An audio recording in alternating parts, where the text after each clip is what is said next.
ಬಹಳ ಹಿಂದಿನವರೇ ಅಂತಲೂ ಮುಂದೆ ಅದನ್ನು ಬರುತ್ತೆ, ಆ ಸಂಧಿಯನ್ನು ಬಗೆಹರಿಸಿದ್ದಾರೆ. ಕೀಳು ಡೋಹರ ಕಕ್ಕಯ್ಯ ದೇವರ ದಾಶಮ ಹೇಳಿರೋದು. ಕೀಳು ಡೋಹರ ಕಕ್ಕಯ್ಯ, ಕೀಳು ಡೋಹರ ಮಾದರ ಚೆನ್ನ, ಕೀಳು ಓಹಿಲ ದೇವ, ಕೀಳು ಉದ್ದಟಯ್ಯ, ಕೀಳಿಂಗಲ್ಲದೆ ಹಯನು ಕರೆಯದು ಕಾಣ ರಾಮನಾಥ. ಇದು ದಾಶಮಯ್ಯ ಹೇಳಿರೋದು. ಬಸವಣ್ಣರ ಸಮಕಾಲೀನರು ಅದಕ್ಕೂ ಕೂಡ ಈ ವಚನನ ಆಧಾರ ಇಟ್ಟುಕೊಂಡೇ ಕೂಡ ಅಂತ ಕಾಣುತ್ತೆ. ಹಲವಾರು ಜನ ಇವರು ಡೋರ ಕಕ್ಕಯ್ಯನಾಗಲಿ, ಮಾದರ ಚೆನ್ನಯ್ಯನೇ ಆಗಲಿ, ಓಹಿಲೇಶ್ವರನಾಗಲಿ ಬಸವಣ್ಣ ಕಾಲದವರೆಲ್ಲ ಅವರು ದೇವರ ದಾಶಮಯ್ಯನ ಕಾಲದಾರೆ, ಅವರೆಲ್ಲರೂ 150 ವರ್ಷ ಮುಂಚಿನವರೇ ಅಂತಲೂ ಹೇಳ್ಬಿಟ್ಟಿದ್ದಾರೆ. ಅದಕ್ಕೂ ಕೂಡ ಇವರು ಭಾಳ ಕ್ಲಾರಿಫೈ ಮುಂದೆನೂ ಮಾಡಿದ್ದಾರೆ. ಇಲ್ಲಿ ಆ ಡೌಟನ್ನು ಇಲ್ಲೇ ಕ್ಲಿಯರ್ ಮಾಡಿದ್ದಾರೆ. ಯಾರ ವಚನದ ಮೂಲಕ?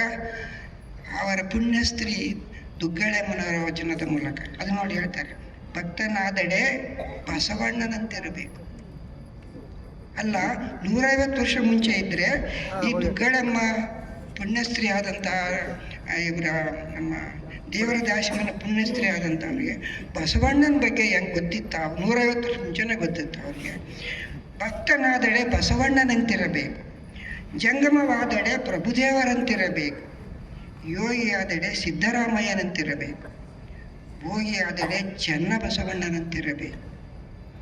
ಇಂತಿವರ ಕಾರುಣ್ಯ ಪ್ರಸಾದವನ್ನು ಸತ್ತ ಹಾಗಿರಬೇಕಲ್ಲದೆ ತತ್ವದ ಮಾತು ನನಗೇ ತಯ್ಯ ದಾಸಯ್ಯ ಪ್ರಿಯ ರಾಮನಾಥ.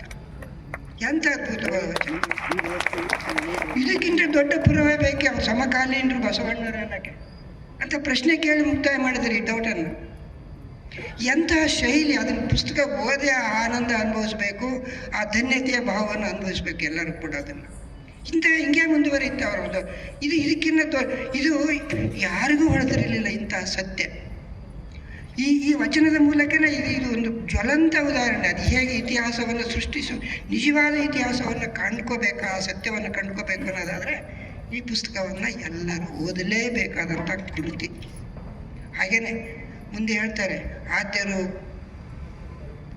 ಪುರಾತನರು, ಪ್ರಮಥರು, ಇದಕ್ಕೆಲ್ಲವೂ ಕೂಡ ಆವಾಗಲೇ ಸುಮಾರು ವೀರಶೈವ ಪುರಾಣಗಳಲ್ಲಿ ಬರತಕ್ಕಂಥ ಪ್ರಮಥರು, ಆದ್ಯರು ಅಂತಂದು ಅವ್ರು 63 ಜನ ಅಂತಂದು. ಇವ್ರು ಹಂಗಲ್ಲ. ಇವ್ರ ಪ್ರಕಾರ ಈ ವಚನಗಳನ್ನೇ ಆಧಾರ ಇಟ್ಕೊಂಡು ಹೇಳ್ತಾರೆ ಪೂಜ್ಯರು.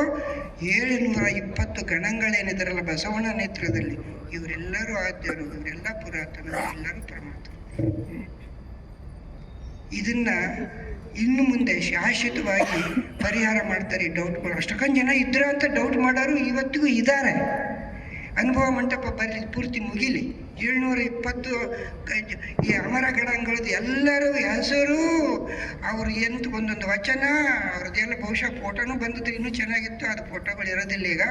ಅಂಥವೆಲ್ಲವೂ 770 ಸ್ತಂಭಗಳ ಮೇಲೆ ವಿಜೃಂಭಿಸ್ತಾ ಇದ್ದಾವೆ, ಬರ್ತಾವೆ.